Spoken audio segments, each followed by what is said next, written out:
Hi everyone, today I'm going to walk through the process of installing NextCloud All-in-One in TrueNas Scale.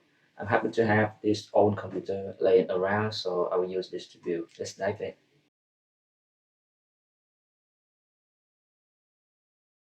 And you will need another machine to download the TrueNas Scale ISO, and then use tools like Rufus for Windows or Etcher for cross-platform to burn the ISO image into the USB.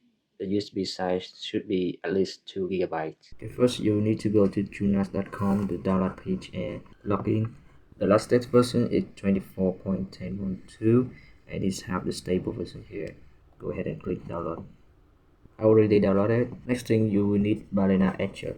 Now with my USB plugged in, then you will choose flash from file and choose the ISO file that we downloaded before. And then you select the target to the USB stick. Then you hit flash. Take note that this will erase all the data on the USB stick, so make sure to back up. So there is a difference between copying the image directly into the USB and burning using Etcher. Burning the ISO into the USB involves writing the content of the ISO file directly to the USB in a way that makes it bootable and can be recognized by the system BIOS. Once the flashing process is completed, it will show this screen. Now go ahead and plug the USB stick to the computer that we will go to install TrueNas Scale.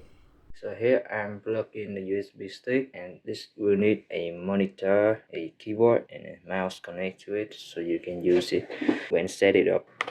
Okay, after it's booted up, you will need to press F2 so it will go into the BIOS setting.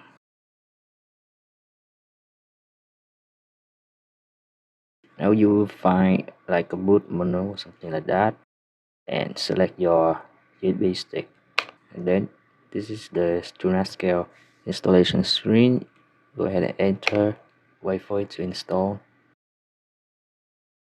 Okay, install and operate. So before we have two disks, one is the HDD, which this one terabyte, and the another one is the SSD. So we will install to the SSD. You will need to press spacebar to select and press OK. It will also erase all data in partition on that drive, so make sure that you back up everything. Administrative user, that's here you will set password for TrueNas admin, so make sure to note this down.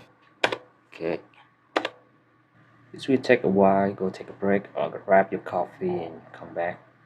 Okay, the installation is completed. It's set to reboot and remove the installation media.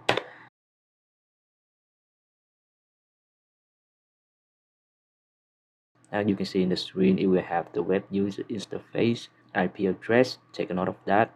Now we can use the TrueNas Scale web UI. Now we will have to my Mac again to connect to that TrueNas Scale web UI. Okay, now open your browser and type IP address. Okay, so you should be able to connect to the TrueNas Scale web UI.